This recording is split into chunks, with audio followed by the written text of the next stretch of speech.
Audi Actu sur Radio Victoire. Actualité, débat, intervention par téléphone. C'est tous les jours à partir de 7h. Sur la fréquence magique, la 96.3 FM. 96, la 4. Audi Actu, la 96.3 FM. Honorable Ouro Akpo-Tchaniaou, encore une fois, bonjour. Voilà, votre bonjour n'était pas sorti, alors... Ah, d'accord. Le micro, bon, oui. Je pense que ça va maintenant. Tout va bien maintenant. Merci beaucoup, merci pour l'invitation. Alors, vous êtes Togolais, ancien député, une nouvelle Assemblée nationale et vous n'êtes plus à la Commission des finances. Vous regrettez? Non, pas du tout. C'était une mission, on était allé pour... accomplir notre mission.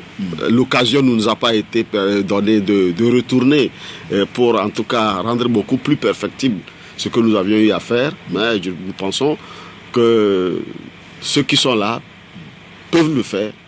C'est la volonté de Dieu et on ne peut rien. Vous ne pouvez rien. Mais c'est une dame qui est au perchoir aujourd'hui. Je pense qu'elle a les compétences et puis aura les coups de frein de faire valablement ce que vous, peut-être, vous n'avez pas pu bien faire. Bon, j'ai connu Madame Tchega. Nous avions quand même de bons... En tout cas... De très bonnes relations. Oui, de très bonnes relations. Surtout qu'elle m'appelle beaucoup à ta vie. Je suis le petit frère à son mari. Donc, d'accord. Oui. Donc, il y avait quand même cette affinité entre nous. Bon, je l'ai vu agir dans certaines circonstances. Bon, on suppose qu'elle mesure le poids de l'enjeu et surtout ce que le peuple attend d'elle. Nous pensons, on ne peut pas la juger avant de la voir à l'œuvre, on attend à la fin de l'œuvre pour la juger. Pour le moment, on lui laisse en tout cas le doute à son avantage. Voilà. Alors, le gouvernement togolais a initié ou bien a innové il y a quelques jours, disons 3 jours, en délocalisant le Conseil des ministres à Tabligbo. Une première initiative, je pense que vous l'appréciez ou bien comment analysez-vous cet état de fait? Non, a priori, c'est une bonne chose. A priori, c'est une très bonne chose parce qu'il faut quand même que les gouvernants s'approchent des gouvernés pour comprendre et voir les conditions dans lesquelles la population vit. Et surtout, Tabligbo est une ville spécifique, spéciale dans notre pays. C'est une ville minière qui, en tout cas, regorge beaucoup de ressources dans son sous-sol, mais qui, malheureusement, ne bénéficie absolument de rien. Et je me rappelle quand on était à l'Assemblée nationale, lorsqu'il s'agissait de proposer la loi pour la modification de la Constitution, le député Kissi de la localité, il s'est battu sérieusement pour la modification de l'article 38 de la Constitution qui parle de la répartition des richesses. Malheureusement, il a demandé qu'on introduise la modification pour créer une charte permettant d'obliger les gouvernants, quoi qu'il en soit, qu'ils soient de l'opposition ou du pouvoir, c'est-à-dire qu'après l'alternance, à n'importe moment, obliger les gouvernants à répartir d'une manière équitable et équilibrer les richesses du pays. Malheureusement, il n'a pas été... le débat a duré pendant toute une journée. Et ce qui est encore plus regrettable, c'est que le Premier ministre aujourd'hui, qui était à l'époque premier vice-président de l'Assemblée nationale, et la présidente aujourd'hui de l'Assemblée nationale, qui était à l'époque premier questeur, ce sont eux qui s'étaient opposés farouchement à cet argumentaire. Et ce jour-là, j'ai été sidéré et interloqué lorsqu'un député de Mandouri, parce que dans son raisonnement, le député Kissi a donné l'exemple de Mandouri, mais c'est le député de Mandouri qui l'a même, je ne sais pas le mot qui convient, pour dire que Mandouri n'a pas besoin de quoi que ce soit. Ils ont Mandouri est au Togo. Ils ont 14 CG, 3 lycées, un hôpital. Il a tout cité, la route est goudronnée jusqu'à Mandouri, mais ce jour-là, je me suis dit, mais nous sommes dans quel pays? Et malheureusement, cette loi, comme vous connaissez toutes les propositions de loi que nous avions eu à faire à l'Assemblée nationale concernant la modification de la Constitution n'est pas passée. Et on est là. Et Tabligbo, aujourd'hui, est une ville, on peut le dire, martyre. parce que sur le plan infrastructure... Oui, bien sûr. Dans quel sens? Non, bien sûr, mais il faut aller dire que le Conseil des ministres n'a pas pu se tenir dans un hôtel. Ça, c'est une insulte. Dire que c'est sur le stade, et c'est le jour ou la veille du Conseil des ministres que le stade a été électrifié. Ça veut dire qu'on ne pouvait même pas prétendre jouer un match de football la nuit à Tablibo. Mais je ne suis pas allé au lycée de Tablibo, mais j'ai vu les photos de l'hôpital de Tablibo. Ça ne ressemble même pas à un centre de santé dans un village quelque part. Mais ça, c'est moqué de... Ah oui, mais justement, le chef de l'État y est allé pour constater de visu ce qui se passe là-bas. Certainement que quand lui-même il est parti toucher du doigt les réalités. Alors, après plus de 50 ans d'indépendance et après 14 ans de gouvernance, alors je me pose la question... Mais monsieur, non, il faut être honnête. Ne vaudrait-il pas, est-ce qu'il ne vaut pas... Moi, je suis un politique. Oui. Moi, je suis un politique. On ne peut pas venir au pouvoir et improviser. On doit avoir une vision de la gestion des richesses du pays et de la population. Ce n'est pas à un an de la fin de son mandat, 3e mandat, que c'est maintenant qu'il faut aller visiter ce qui se passe. On a l'habitude de dire, mais vous tard que jamais. Non, vous savez, le tard en politique, c'est une question de gestion de vie. C'est la vie. Et c'est ce qui oppose les sociologues et les économistes. Les sociologues nous accusent de raisonner à long terme, oubliant qu'à long terme, nous serons tous morts. Donc, vous ne pouvez pas me convaincre que c'est aujourd'hui que le chef de l'État a compris qu'il faut aller à Tablibo. Il y a eu une situation, vous vous rappelez, je pense que ça fait 3 ans ou... C'est pas lorsque au niveau il y a eu catastrophe là-bas. Ah oui, c'est en 2015. Nous n'avions pas entendu le chef de l'État apporter sa compassion. Et jusqu'aujourd'hui, il avait dépêché ses ministres. Ça ne suffit pas. Ça ne suffit pas. Le chef de l'État lui-même devrait se déplacer en ce moment. Parce qu'il fallait qu'il aille d'abord pour 2 raisons. D'abord pour la compassion par rapport aux victimes et ensuite par rapport à la situation économique.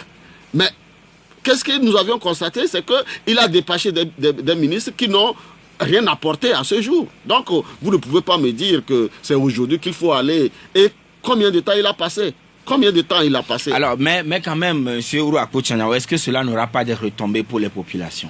En quel sens? Du moins, il a échangé un peu avec les forces vives de mais il n'a pas besoin d'aller là-bas pour échanger avec en Conseil des ministres, pour échanger avec la population. Il a eu... Dites-moi, quand il faisait sa campagne, combien de fois, dans combien de villes il allait? Et il est allé discuter avec qui? Et il a les députés, pourquoi? Il a les ministres, pourquoi? Donc, il faudrait quand même qu'on respecte notre peuple. Il faut qu'on respecte ce peuple-là. C'est parce que les gens savent qu'ils n'ont pas de compte à rendre. Et ils se comportent comme ils veulent. Moi, j'ai vu la façon dont il a été accueilli. J'ai vu le chef canton assis sur un petit banc comme s'il était venu pour faire une consultation ophtalmologique quelque part. Mais non, c'est une insulte. Pour moi, j'ai été sidéré et j'étais touché. Je me dis, oui, mais là, c'est un autre débat. Mais c'est le même. Ce sont les chefs cantons qui ne se donnent pas l'importance qu'ils mais ce n'est pas à eux de se donner de l'importance. C'est à ceux qui les ont mandatés de leur donner cette importance-là. D'abord, c'est vrai qu'on a dit que c'est des garants de nos us et coutumes. Bien. Mais maintenant, on les a fait une appendice du pouvoir central. Ils sont utilisés. Aujourd'hui, vous vous rappelez, on nous a dit que la cellule, les cellules qui constituent les nouvelles mairies, c'est les cantons. À partir de cet instant, c'est que les chefs cantons rentrent dans la gestion de la gouvernance. Donc, on doit quand même leur accorder une certaine valeur. Mais ça, et la population elle-même. Regardez, ils n'ont fait que soulever la poussière là-bas. Je suis sûr qu'il y aura encore d'autres malades après leur départ. Alors, moi, je pense qu'il ne faut rien attendre. Au cours de ce conseil des ministres délocalisé, le chef de l'État a instruit tous les ministres et les a soumis d'ailleurs à un oral face à ces forces vives, et chacun a parlé dans son domaine en ce qui le concerne par rapport au PND, le plan national de développement. Vous savez, la première des choses qu'il devrait faire, c'est de respecter l'article 114 de la Constitution qui l'oblige à venir rendre compte devant l'Assemblée nationale au moins une fois l'an. Depuis 13 ans qu'il est au pouvoir, il ne l'a jamais fait. Et c'est là-bas qu'il faut aller le faire. Parce que c'est la Constitution qui l'exige. C'est la Constitution qui l'exige. Oui. Il n'a jamais respecté la Constitution.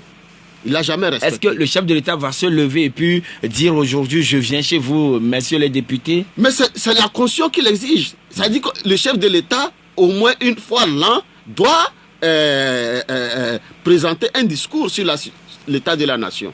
Il doit le faire. C'est une obligation. C'est la Constitution qui le dit. Il n'a jamais respecté, ça veut dire qu'il ne respecte pas la Constitution. Quelqu'un qui ne respecte pas la Constitution, donc ce qu'il est allé faire là-bas, c'est du folklore. C'est du folklore parce que... Pensez-vous? Mais un ministre qui vient d'arriver, qui ne connaît même pas encore peut-être le cahier de charges pour lequel il a été nommé ministre, vous lui demandez de prendre le micro pour dire qu'est-ce qu'il connaît? Qu'est-ce qu'il sait? Non, mais il y a la continuité de l'État. Les cadres du ministère sont là. Vous savez, moi, c'est seul le ministre qui a été changé. J'ai fait 6 ans à l'Assemblée nationale. Bien. Et j'ai vu ces ministres-là défiler devant nous. Et je ne me glorifie pas en vous disant que nous les avions tensés. C'est-à-dire que il y a des questions, quand vous les posez, vous voyez comment il y a des ministres, c'est vrai qu'ils ont souvent les yeux rouges, mais quand ils sortent, ils ont encore plus les yeux rouges. Moi, je connais un ministre, avant d'arriver à l'Assemblée nationale, avait rassemblé au moins 9 marabouts chez lui. Mais quand il était arrivé, avant de repartir, mais il a eu les yeux plus rouges qu'avant. Mais non, je suis sérieux. Qu'est-ce que ce marabout va faire dans la question orale à un ministre? Mais vous ne pouvez pas imaginer ce qui se passe à l'Assemblée nationale. Ah. Mais la dernière fois que le directeur général du port est passé à l'Assemblée nationale, sa voix a changé. Quand il parlait, nous-mêmes on avait eu peur. Parce que c'était sérieux. Vous pensez qu'on s'amuse là-bas? Il suffoquait. Mais bien sûr, c'était sérieux. On lui a posé 3 questions, mais c'était pas facile. Donc, alors, aller devant la population qui ne comprend rien et faire du folklore, croyant que bon, il faut venir à l'Assemblée nationale le faire et puis on va voir. Et devant des vrais députés. Donc, que les ministres soient devant les députés pour répondre c'est là-bas qu'il faut répondre à des questions. C'est là-bas qu'il faut répondre à des questions. Et je sais qu'il y a des ministres qui n'ont pas... Nous étions avec le ministre Tchakwele, le ministre de l'enseignement primaire et secondaire. Quand c'était chaud, on lui a donné 20 minutes ou 30 minutes pour nous expliquer la situation avec les enseignants. Professeur de son rang. Tout ce qu'il a dit, on n'a rien compris. La situation... Non, je ne blague pas, c'était sérieux. Donc vous pensez qu'à l'Assemblée, c'est là-bas qu'il faut venir. Ce n'est pas aller discuter avec des gens. Oui, mais les ministres servent les populations et ils doivent également aller échanger avec ces populations. Mais ce n'est pas un conseil des ministres. Être proche de ces populations. Ça veut dire non, c'était juste une petite parenthèse. Oui, mais vous ne pouvez pas aller faire conseil des ministres et aller faire autre chose. Ça veut dire que les dossiers que vous avez amenés là-bas, vous allez les éluder. Non. Un bon conseil des ministres. Ce n'est qu'après le conseil des ministres que ça a eu lieu. C'est votre façon de voir. Moi, personnellement, je ne... Alors, parlons maintenant, M. Ourako Tchaniao du PND, Plan National pour le Développement ou de Développement. Bon, le PND, pour moi, tout comme la SCAP, tout comme la DSRP, ce sont des programmes mal conçus, avec des faux diagnostics. Parce que quand vous faites un mauvais diagnostic, vous allez arriver à des résultats biaisés. Et dans l'application, quoi qu'il en soit, c'est que le résultat ne sera pas le même. Regardez le DSRP1. Oui. Et après, on a programmé le DSRP2 qu'on a transformé en SCAP. Mais lorsqu'on faisait le bilan de la SCAP, vous étiez là. Quand les partenaires avaient dit que la SCAP n'a pas atteint les objectifs. Pour 3 raisons fondamentales. D'abord, les ressources internes étaient vraiment insuffisantes. Ensuite, les agents qui devraient faire le travail n'avaient pas la compétence nécessaire. Et les axes qui avaient été fixés n'ont pas été respectés. Nous l'avions vu. Mais au cours mais aujourd'hui, on s'inspire donc de ces manquements, de ces failles-là, pour bien structurer le PND. Non, pas du tout. Avant le PND, on nous a parlé du PIDC. Oui. Le PUDC avait... c'était quelque chose de 152 milliards pour 3 ans qui devrait être piloté par le PNUD. Mais nous, aujourd'hui, qu'est-ce que le PUDC a apporté? Oui, on a pu du moins réhabiliter certaines voies, des pistes rurales, on a confectionné ou réalisé des ponts ici et là, oui. Joachim, je sais que vous êtes quelqu'un qui ne reste pas seulement au bureau. Non? Je sais que j'ai vu des photos dans lesquelles vous êtes un peu partout. Dites-moi sincèrement que là où vous êtes allé, vous avez distribué des cahiers partout, un peu partout. Dites-moi sincèrement que les classes dans lesquelles nos élèves... Oui, parce que là, vous n'êtes plus journaliste. Vous devenez un acteur. Alors, répondez en tant qu'acteur ce que vous avez eu sur le terrain. Est-ce que vous étiez satisfait? Non, je vais répondre à votre place. À partir de cet instant, nous devons être honnêtes. Il faut dire, quand ça ne va pas, il faut le dire. Et nous sommes là. D'abord, en tant que citoyens, nous devons dire ce qui ne va pas. Donc, le PND ne peut pas venir comme ça, comme un cheveu dans la soupe, avec le montant, ça fait quelque chose de 4 622 milliards, avec plus de 60% des ressources qui devraient venir de l'extérieur au niveau du secteur privé. Alors qu'aujourd'hui, le pays est endetté. Le pays est endetté, la dette publique du Togo est évaluée à plus de 2200 milliards, soit 71,8% du PIB. Alors un pays qui s'est endetté en 5 ans d'une manière exponentielle, parce que je vous rappelle qu'en 2014, quand on était à l'Assemblée nationale, quand on était arrivé, le premier budget qu'on a étudié, la dette publique du Togo était évaluée à 1036 milliards en 2014. Alors que le PPTE, le PPTE était intervenu. On avait quand même annulé. En 2011, on avait annulé 80% de la dette publique extérieure. 80%. Donc, en 2010, la dette publique était évaluée à 1244 milliards. Avec le PPTE, on est revenu à 760 milliards. Mais de 2010 à 2015, on est allé à plus de 1300 milliards. Regardez comment l'évolution a été en 5 ans. Ça veut dire qu'on a même rattrapé l'ancienne. Et aujourd'hui, on est à 2200 milliards. Alors, avec cette dette, on veut encore PND et on demande le secteur privé de venir investir plus de 60%. Alors que les recettes internes, les ressources internes ne suffisaient pas pour assumer l'ASCAP. Parce qu'on a dit l'une des faiblesses majeures de l'ASCAP, c'est l'incapacité de collecter les ressources internes. La faible mobilisation des ressources internes. Oui. Aujourd'hui, le PND vient et personne ne sait qui sont ces investisseurs privés qui vont arriver. Oui, entre-temps, le chef de l'État était avec une forte délégation en Chine. Par après, ils se sont retrouvés également en Allemagne.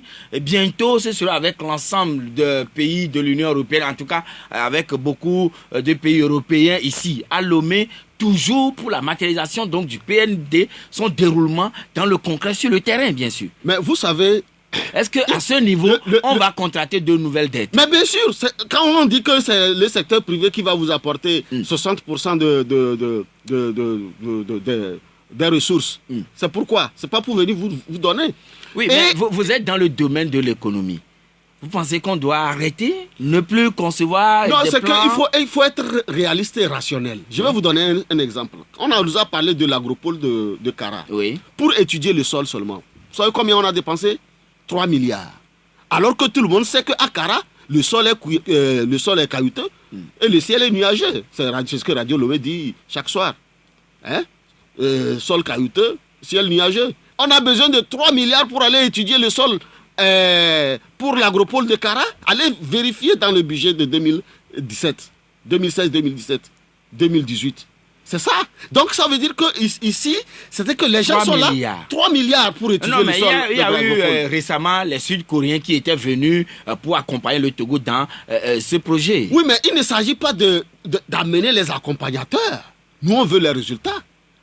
Nous avions posé une question à l'époque à M. Kako Nubupo. Il était à l'époque le ministre de la prospective. Oui. Nous lui avions demandé de nous faire le rapport ou bien la situation ou l'impact du financement au niveau de l'agriculture de 2010 à 2015. C'était une sinécure. C'était une sinécure. Mais regardez tous les financements. Depuis le Premier ministre Humbo, quand il est arrivé, en passant de Puniaza, Passa, tous ces financements qui ont été réalisés, quel est l'impact?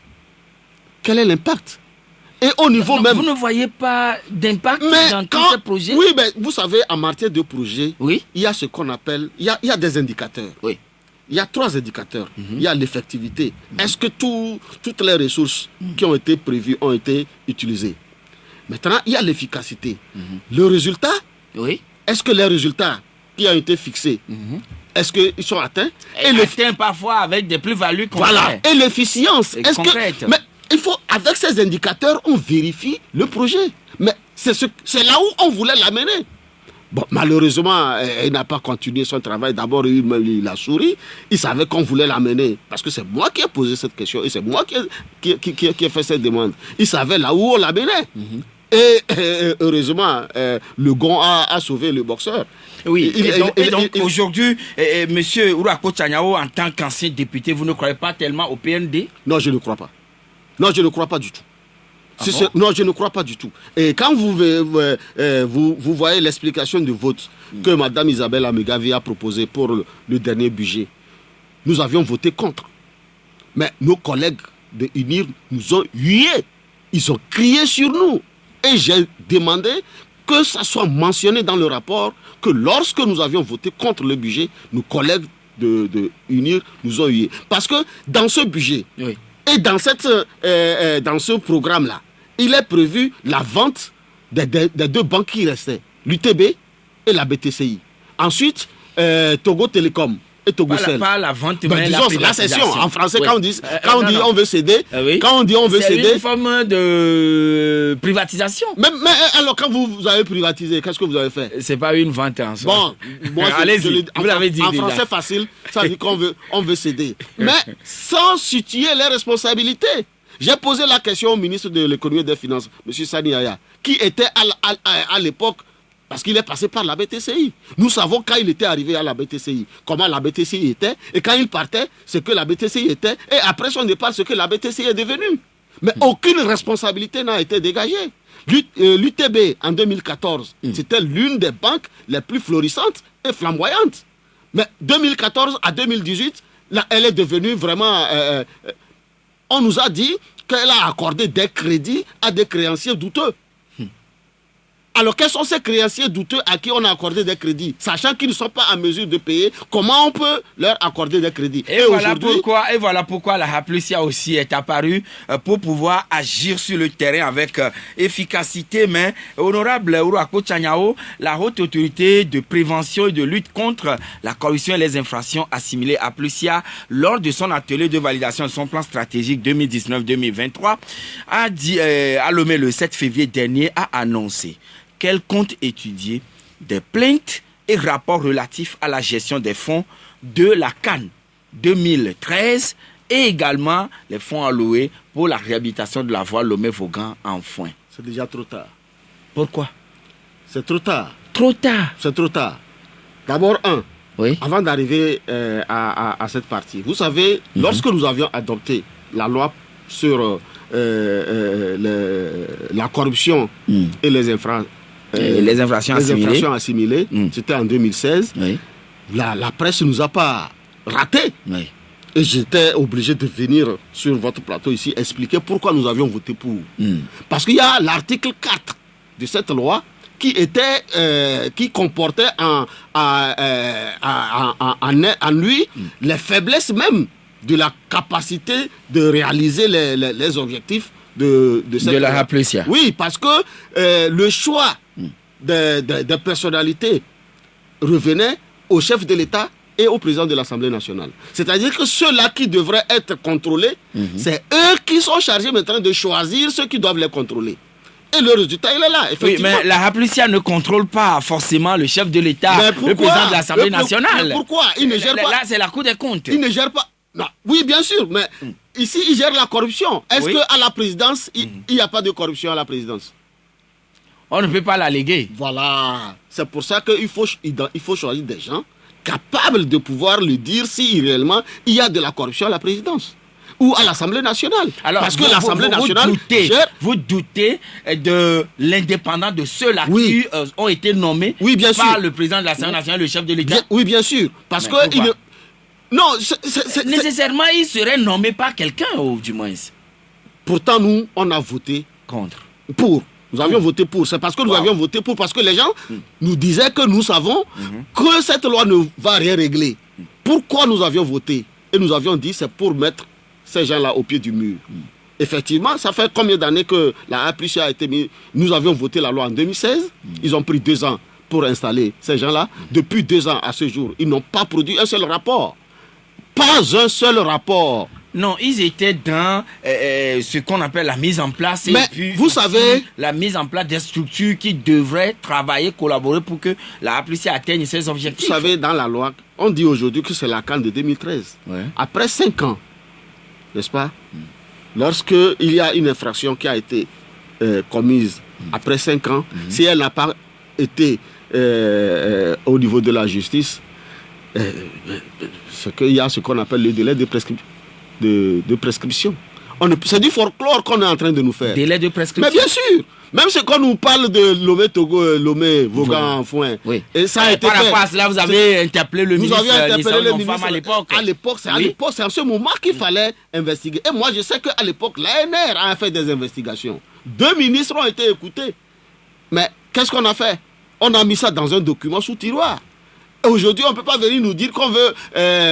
J'ai posé la question... Oui, on veut dépoussiérer ce dossier mais ça ne donnera rien. Punir peut-être ceux qui seraient... Je vous dis que ça ne donnera rien. D'accord. Si ça ne doit rien donner, on va y revenir tout à l'heure, mais on marque d'abord la pause. Audi Actu, c'est du lundi au vendredi, de 7h à 8h20 sur Victoire FM. Sur Victoire FM. Victoire FM. Retour donc en studio avec notre invité. Il s'agit de l'ancien député Ouro Akpo Tchaniao, qui est ancien vice-président de la Commission des finances à l'Assemblée nationale, mais je rappelle, il est également en politique, secrétaire général adjoint de l'ANC, Alliance nationale pour le changement, parti de Jean-Pierre Fabre. Alors, tout à l'heure, nous parlions de l'initiative que prend la Haplusia, mais vous dites, vous aviez voté pour cette loi, ou disons, la création donc de cette haute autorité, mais vous décriez, vous récusez un peu la nomination de ses membres, mais quand même, l'association a pris, ou disons, cette haute autorité a pris son bâton de pèlerin pour traquer ceux qui sont en train de piller les biens du pays.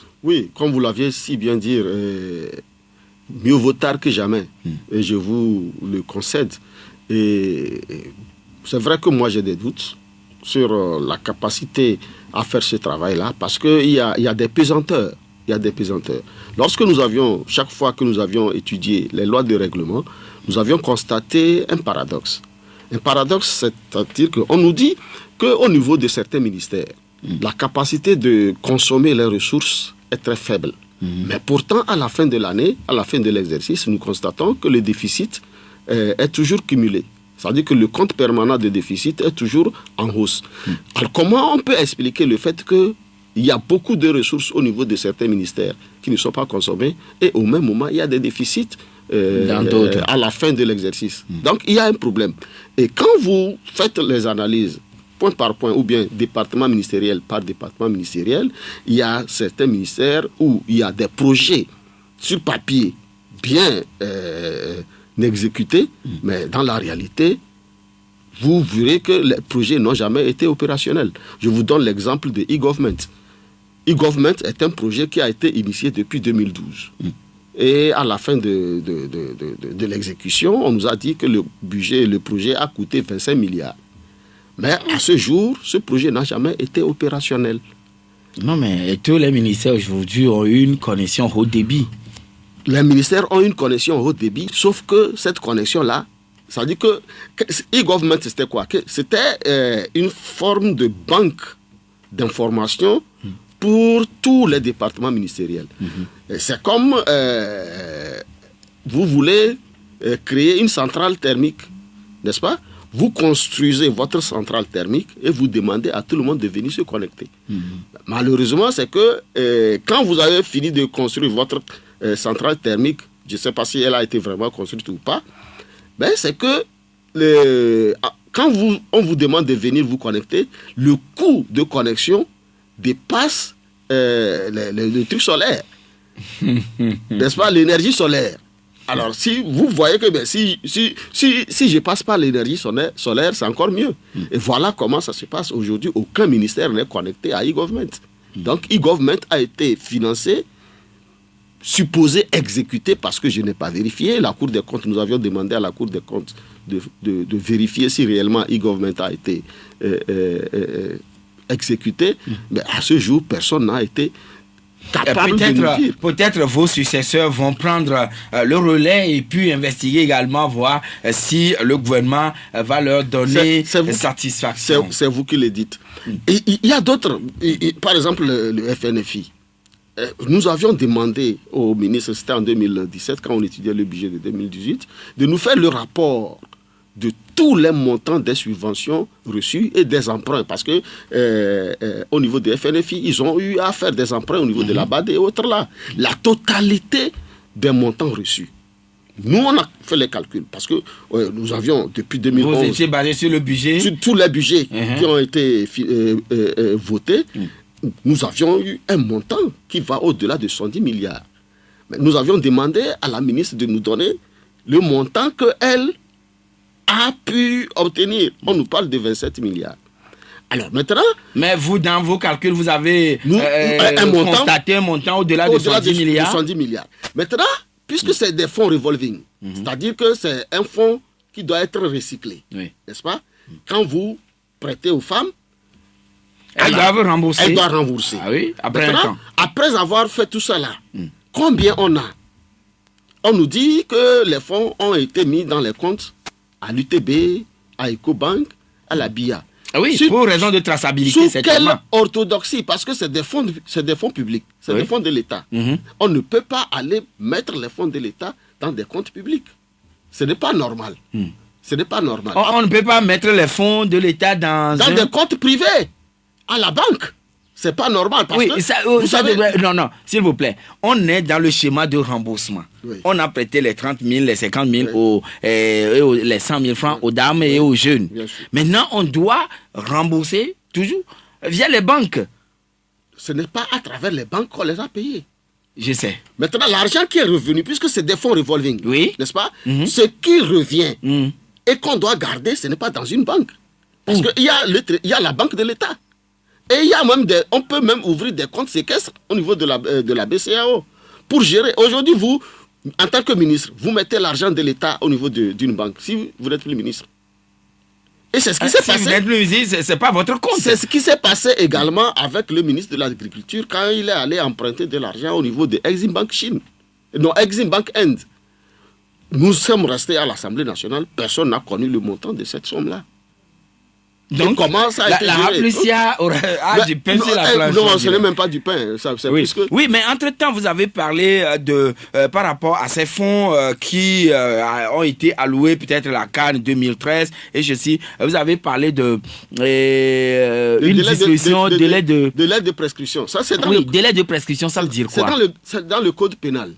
C'est-à-dire, ou bien, je ne sais pas, c'est code de justice, code pénal.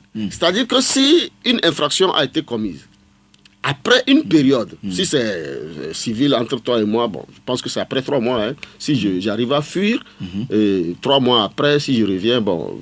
On peut m'arrêter. Non, c'est fini, bon. J'étais boxé, j'ai fui. Après 3 mois, si tu n'as pas pu m'arrêter, l'affaire n'a pas été jugée, bon, je reviens, bon, c'est fini. Mais au niveau des crimes économiques, oui, n'est-ce pas? C'est après 5 mois, après 5 ans. Après 5 ans, oui, si l'affaire n'a pas été jugée et condamnée, c'est que c'est fini.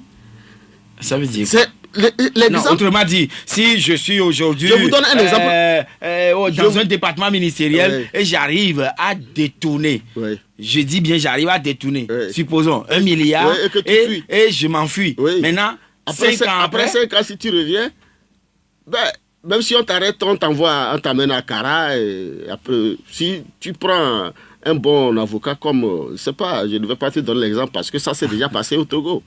Il y a un ancien Premier ministre qui était revenu, on l'a arrêté, mais on ne l'a pas jugé.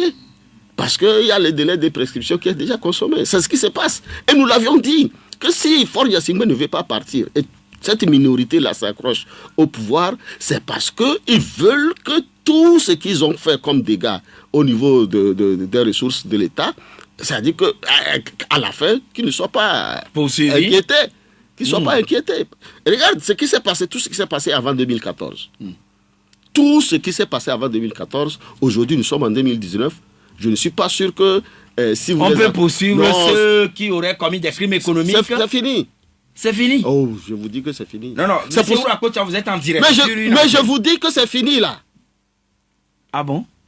Mais voilà. C'est pour ça qu'ils ne veulent pas partir. Non, si tel est le cas, non, moi, j'en doute un peu. Si tel est le cas, pourquoi la Hapricia ne le sait pas et elle pense poursuivre des gens qui auraient commis des malversations financières dans le cadre de la CAL 2013, alors que nous sommes en 2019. Ça fait déjà on est dans la 6e année. Qui vous a dit qu'elle ne sait pas? Si ce crime, comment vous avez dit ça? Prescription. Oui, le délai de prescription. Qui vous a... Si cela existe et est encore en vigueur. Mais non, c'est le code pénal là. Ce n'est pas que c'est encore c'est dans le code pénal. Oui. Alors, ils savent, c'est pourquoi je dis que c'est du folklore. Alors, parlons un peu de la politique. Le gouvernement, à l'issue du conseil, ou disons au cours du conseil des ministres, a annoncé les couleurs des élections locales. Et 1527 conseils municipaux sont prévus pour être élus. Oui, bon... vous préparez déjà à l'ANC? Bon, nous étions prêts depuis, il faut le reconnaître, parce que c'est quelque chose que nous avions demandé. Vous vous rappelez, après les élections présidentielles de 2015, le premier meeting que nous avions, le parti avait fait. Le CAP 2015 avait eu à faire au niveau du stade Perrin-Vie. Et on a demandé, et puis on a lancé, la population était d'accord que on se prépare pour les élections locales. Donc, on avait lancé les trucs. Vos militants sont bien outillés, formés aujourd'hui. Nous, on avait des candidats déjà prêts depuis 2015. Même si le gouvernement annonce les couleurs pour peut-être après-demain, vous y serez. Non, je ne veux pas répondre à cette question comme ça parce que aujourd'hui, les données ont changé. La situation n'est plus la même. Après les élections du 20 décembre, au niveau de la C14, il y a des discussions. Vous n'êtes pas sans savoir qu'il y a une rencontre qui devrait avoir lieu le 6, qui a été reportée le 12. C'est que 12 reporté au 14-15 et c'est encore reporté. Oui, parce qu'il y a un acteur majeur qui n'est pas au pays. Il y a un acteur majeur qui n'est pas au pays et on ne peut pas faire cette rencontre-là sans lui parce que... Et il s'agit de quel acteur? C'est Aboibo Maître Aboibo du CAR.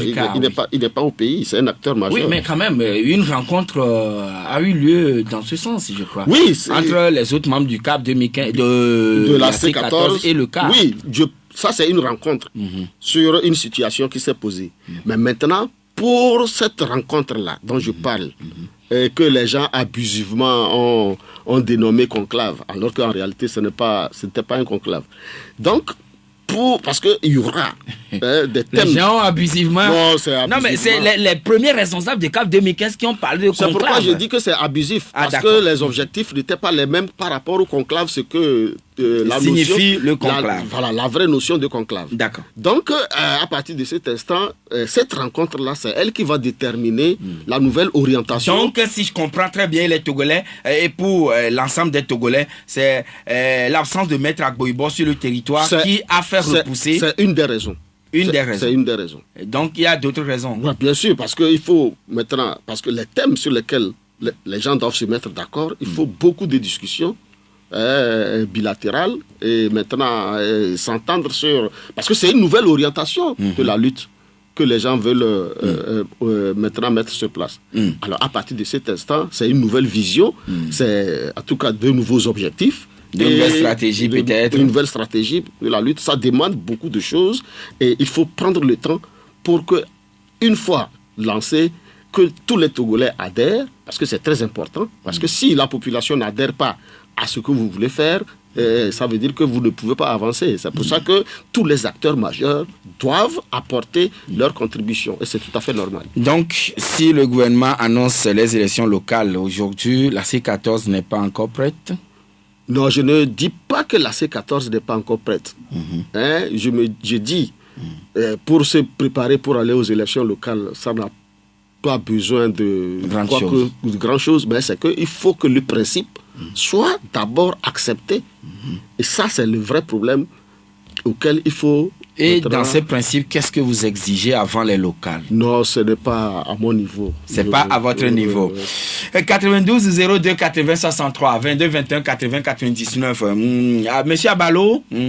Bonjour. Oui, bonjour. J'aimerais poser une question à l'invité. Allô, vous avez? J'aimerais poser une question à l'invité. Allez-y, à monsieur Abalo. Monsieur, j'aimerais savoir pourquoi monsieur Ouro Tchagnaou... Si vous pouvez éloigner un peu le combiné de votre bouche, ça nous arrangerait davantage. Oui, maintenant, oui. Monsieur Ouro a... Oui. Je disais que monsieur Ouro Tchagnaou, je disais que pourquoi ils ne veulent pas dire la vérité aux Togolais concernant l'histoire de conclave et ce qui se passe au sein de la C14. Parce que les Togolais ne sont pas dupes et les Togolais sont intelligents. Oui, maintenant, et quelle est la vérité? Dites-la, oui, s'il vous plaît. Oui, allez-y.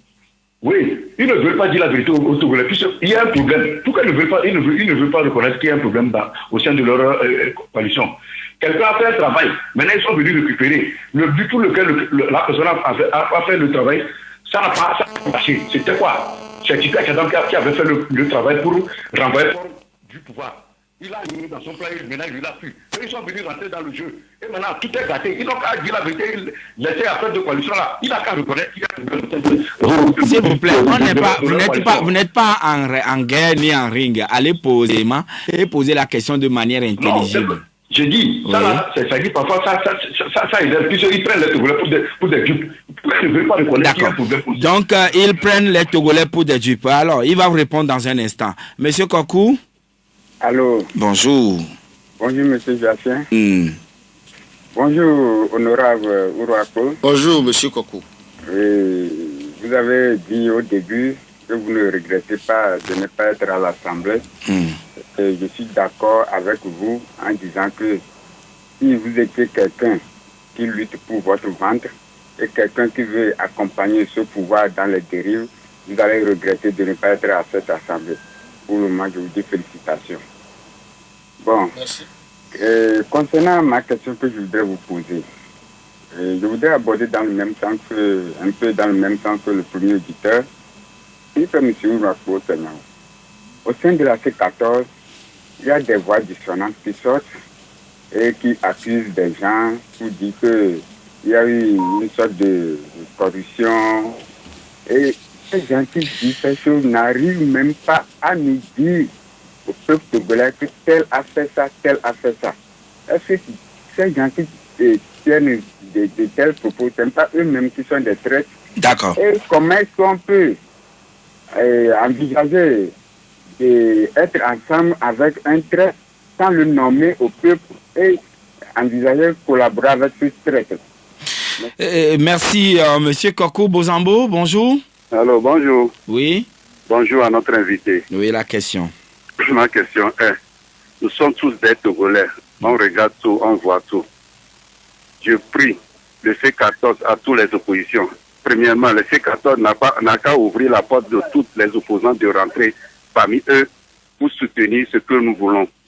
Et ma deuxième question, je ne suis pas sûr qu'ils vont faire les réformes avant les locales. Donc, il nous a dit que la rentrée parlementaire, c'est avril. À ce moment, il y aura les élections locales. Donc, il n'y aura pas forcément de réforme. Est-ce que vous allez boycotter ça aussi ou bien quoi? Il ne faut pas boycotter. D'accord. Les peuples sont derrière vous. D'accord. Merci. Et le dernier auditeur avec nous. Allô? Allô? Oui, bonjour. Bonjour, Jachin. Oui, Kanidek, très rapidement, nous vous écoutons. Honorable, bonjour. Bonjour, monsieur Kanidek. Bon, ce que moi, j'ai toujours reproché à la C14, c'est que, bon, s'il y a un problème, et vous n'intercédez pas automatiquement. Vous laissez la charge aux médias, on fait des tracasseries avant que vous n'interveniez. Bon, à quoi cela est dû? D'accord. Merci beaucoup, Kanidek. C'est vrai, monsieur Ouro Tchagnaou l'a dit qu'il n'est pas la voix la plus autorisée pour parler au nom de la C14. Cependant, les questions vous sont posées.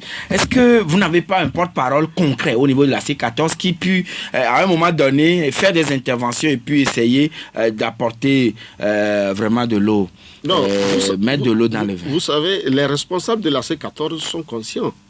Vous savez, lorsque la C14 a été créée, c'était dans une période de l'euphorie. En 2017, c'est que comme M. Abalo vient de le dire, il y avait un objectif, peut-être il y avait de l'euphorie. Et c'était une phase. Et jusqu'au 20 décembre 2018, la phase là est finie. Maintenant, il faut une nouvelle phase, parce qu'il y a eu 3 événements qui sont produits et qui interpellent aujourd'hui la C14. D'abord, ce qui s'est passé le 20 décembre 2018. Parce que l'adhésion populaire par rapport à l'idéal que la C14 défendait et le rejet du régime par rapport à la population qui n'était pas sortie pour aller voter, parce que ça, c'est l'expression même du rejet, a surpris plus d'un. À partir de cet instant, la C14 s'est rendu compte qu'en réalité, la société civile, le clergé, l'association des cadres musulmans et l'association des imams, tout le travail qui a été fait pour demander le report des élections et que ça n'a pas marché et que le gouvernement s'est entêté pour aller à ces élections et que la population n'a pas adhéré à ce que le pouvoir a dit. Et dans le même temps, ces élections saluées par l'ensemble des chefs d'État de la CEDEAO. Il faut le préciser. Oui, ça c'est ton travail parce que nous, tout le monde reconnaît aujourd'hui, les Togolais savent que la communauté internationale a été pour elle quelqu'un qui les a ligotés au profit du gouvernement. Donc ça, c'est le premier événement. Le deuxième événement, c'est que il était question d'aller, de faire une manifestation le 12. Cette manifestation a été reportée au 26. Qu'est-ce qui s'est passé? Et elle n'a pas eu lieu le 12, et elle a été reportée au 26. Malheureusement, nous avions tous constaté que le 26, la mobilisation était faible. Ça veut dire qu'il y a quelque chose qu'il faut revoir. C'est ça l'objet même de cette rencontre-là. Donc, à partir de cet instant, il faut réorganiser tout ça là et répondre à votre question, avoir de nouvelles structures ou bien restructurer la C14 pour répondre. Le cas prône aussi. Oui, pour répondre à ce que vous dites, c'est-à-dire avoir un porte-parole permanent, avoir tout cas une réorganisation, restructurer la C14. Donc voilà les objectifs. Le premier objectif. Il paraît qu'il y a eu corruption au sein de la C14. Non, mais c'est pour ça que M. Kwaku, dans sa conclusion, a dit qu'on ne peut pas travailler avec des traîtres. Quelqu'un qui est dans le même groupe, qui lance des informations infondées sur les autres, tout simplement pour les dénigrer et se faire respecter. Est-ce que vous avez eu cette information comme quoi des gens seraient corrompus au sein de la C14? Non, pas du tout. Pas du tout. Donc, tout le monde est clean. Mais tout le monde est clean, je ne peux pas le dire, mais dire qu'il y a eu des corruptions au niveau de la C14, non. Mais ne prenez pas les Togolais pour des dieux. Non, ben oui, bon, M. Abalo, quand il parlait, j'ai compris. Tu sais, j'ai fait 5 mois à la gendarmerie. Donc je connais, le cas de l'affaire des incendies. Quand il parlait, ça m'a rappelé ce petit temps que j'ai passé à la gendarmerie. Mais les réformes, selon Bozambo, ne seront pas faites avant les locales. Nous sommes conscients. Mais vous ne devez plus boycotter. Nous sommes conscients. Avant d'arriver à ce niveau-là, c'est pour ça que nous voulons relancer la lutte. Nous voulons relancer la lutte. Et ça, je suis sûr que cette fois-ci, les choses ne seront plus comme avant. Monsieur Ouro Akochanyao, merci d'être venu chez nous. Merci. Voilà, c'est fini, madame, monsieur. Merci beaucoup à Tevi Kodjo, derrière la baie vitrée, et Messan Haïti à ses côtés pour la mise en onde. Madame, monsieur, merci à tous qui nous avez reçus chez vous. Et salut au passage à notre confrère Idelphonse Akpaki du journal La Gazette du Togo.com qui au passage a soufflé la 3e bougie il y a quelques jours. Et bonne continuité de fête chez vous et bonne journée à toutes et à tous.